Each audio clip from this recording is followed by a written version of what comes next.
MJ. Oui, alors voilà. Écoutez, disons qu'il y a deux blocs là dans cette projection, dans cette séance, puisqu'il y a d'une part la dernière ligne et The Linkunata, qui sont les deux premiers films, qui précèdent immédiatement l'affaire des divisions Mortuary.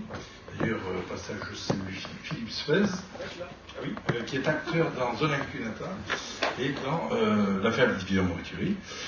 Donc en fait, la dernière ligne a été tournée en gros en une journée, par quelques plans volés. En vidéo, donc c'était le film en entrant à l'idée qu'on avait fait un film tract.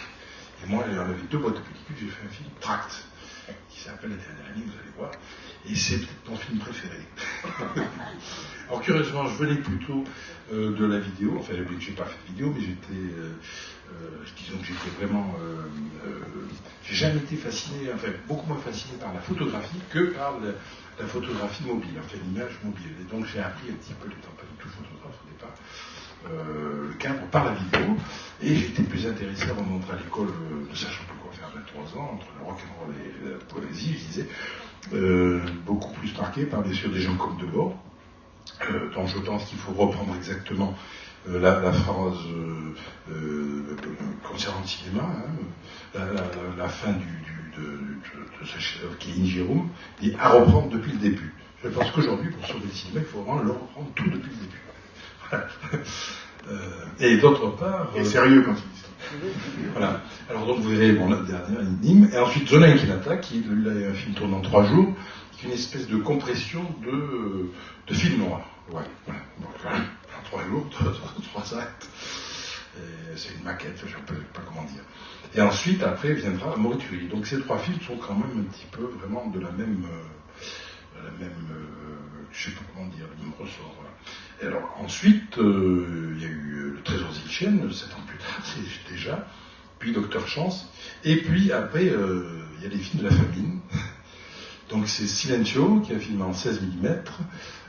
Film de la famine. Oui, de la famine, je dis oui. Parce qu'en réalité, oui, Silencio, c'est pareil, c'est-à-dire qu'en fait, j'avais vraiment plus à faire du tout. Et donc j'étais appelé par un ami de Lisbonne qui supervisait, disons, ce qui s'appelle Temps d'image. Et donc il y avait 7-8 000 euros pour faire un film. Donc il me dit voilà, donc c'était un film qui devait être projeté avec, c'était l'appariement, disons, c'est typiquement Arte, de deux trucs qui ne marchent pas. Il y a d'une part un artiste de la scène et d'autre part un cinéaste ou un vidéaste.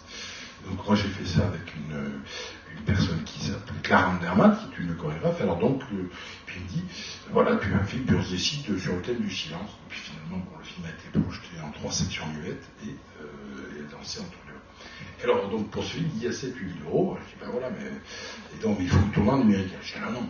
Donc ces 3 films, bon, mais n'ayant pas du tout d'argent, sont une résistance à l'époque déjà. Puis je voulais vraiment. Donc il y a un film qui tourne en 16, qui est Silencio, un autre qui tourne en 35, alors un qui tourne au Portugal, qui est une espèce de documentaire fictif, je dis, puisque je suis parti avec un poème, je suis rentré avec un autre, puisqu'en fait j'avais juste un télétexte, et puis et donc je reviens sur les traces, puisque j'avais tourné les chiens du Portugal mais très longtemps avant.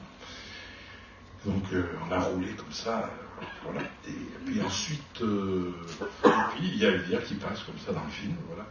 Et ensuite, donc j'ai tourné après à Vladivostok, j'ai tourné un court-métrage de Super 8, là, que j'ai tourné en 3 matinées, avec des jeunes russes, et où j'ai connu Gleb Teleshov, avec qui j'ai fait ensuite 2 autres films, parce que là j'ai eu vraiment, j'ai adoré vraiment cette zone extraordinaire, là c'est Vladivostok, donc qui est à la frontière de la Corée du Nord, enfin c'est le nord de la Mandchourie et de la Chine, voilà.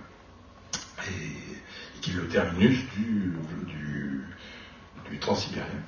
Donc j'ai retourné ce film après, donc en 35 mm, qui s'appelle Ciel éteint, avec Elvire, on est parti avec Elvire, avec Guy McKnight, avec qui allait tourner avec moi, qui est le sublime chanteur de The 80s Matchbox Behind Disaster, un britannique, parce que c'est un écossais de Brighton.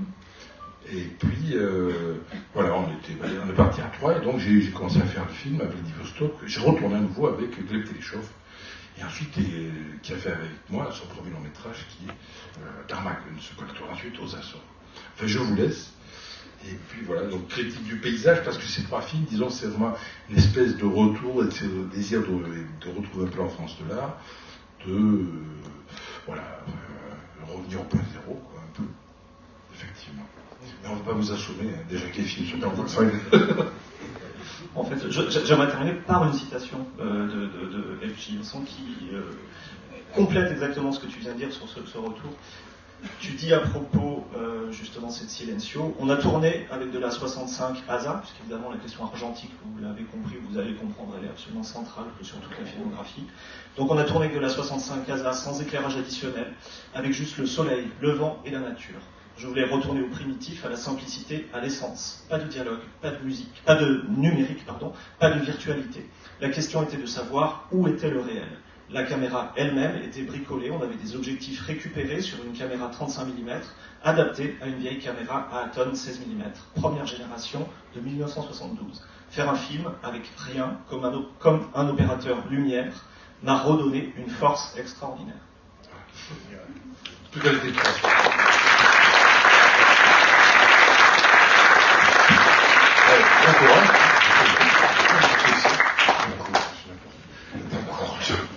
bonne projection. Je suis très contente que la salle soit pleine puisque c'est un film absolument galvanisant. J'ai du mal à trouver un autre mot. Un film qui est à la fois désespéré, qui est politique, qui est très très politique. Bref, qui est un peu le premier long métrage qu'on souhaite à tout le monde de faire. Je te cède la parole. Merci beaucoup. Bonne soirée, c'est vraiment un très grand plaisir de voir une salle pleine.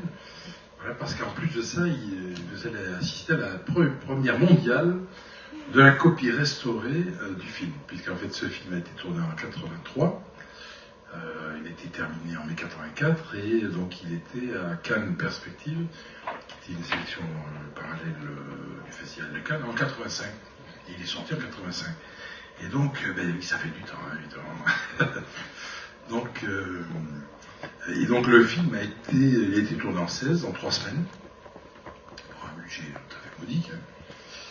Et donc il y a Luc Rapnik, il y a Elno, qui était le chanteur, qui est plus tard devenu le chanteur des Négresses Vertes. Bon, c'est comme dans Soleil Cunata. Alors donc, oui, pour être plus court, c'est vrai que tout à l'heure vous avez peut-être vu La Dernière Énigme, et j'aime bien projeter quelquefois La Dernière Énigme et ce film, puisqu'ils sont un peu, c'est thèse, antithèse, et puis après il y a bien la synthèse, puisque c'est un film aussi qui aborde la question du terrorisme et différemment, un peu de point de vue un peu opposé de La Dernière Énigme.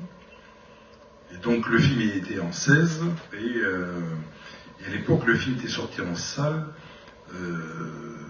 grâce à un gonflage direct, un procédé qui n'existait plus, gonflage direct d'après le négatif 16.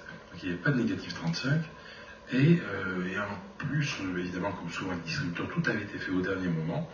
Donc il y avait une copie qui était soit rouge, soit bleue, dans les essais, et bon, finalement le distributeur a dit c'est pas possible, et donc on avait résolu à faire une copie noir et blanc, mais qui n'allait pas vraiment, parce que j'ai fait ce film en récupérant pas mal de pellicules.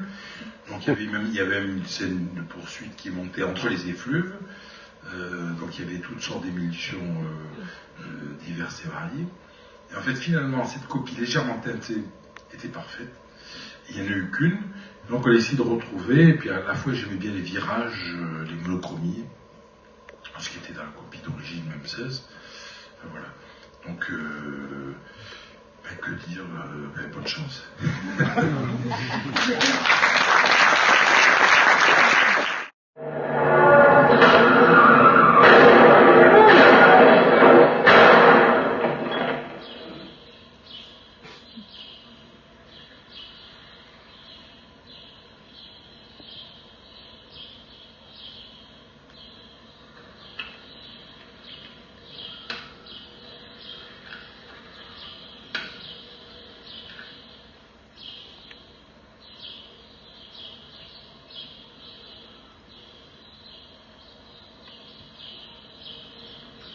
Flamine, je n'ai qu'un devoir. Je porte vos interrogations jusque dans le silence des dieux. Sur l'heure, je vois l'éternel retour.